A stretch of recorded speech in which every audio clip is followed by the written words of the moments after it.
Kenapa ada orang beli emas tapi tetap rasa rugi? Dengar sampai habis sebab yang nombor 5 ni paling ramai yang buat. Yang pertama, tak ada ilmu. Main beli je. Tak tahu bila nak kena beli, bila nak kena simpan, bila nak kena jual. Yang kedua, beli hari ini, bulan depan dah nak jual.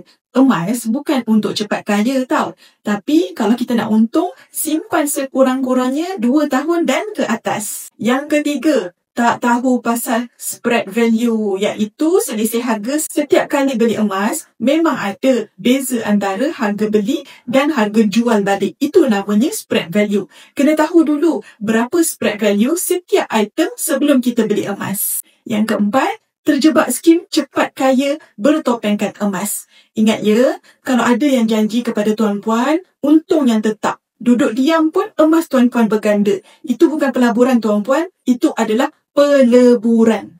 Nombor 5, yang ni yang paling ramai orang buat. Beli emas perhiasan untuk tujuan pelaburan. Ini yang paling ramai orang buat. Emas perhiasan, dia ada upah tukar ataupun spread yang sangat tinggi. Kalau nak melabur, lebih baik beli gold bar ataupun dinar. Nak elak daripada kerugian apabila menyimpan emas, belajar dulu ilmu tentangnya. Saya kongsikan banyak tips tentang emas dan tentang public gold. Tuan-puan, follow akaun saya. InsyaAllah, sentiasa akan bermanfaat.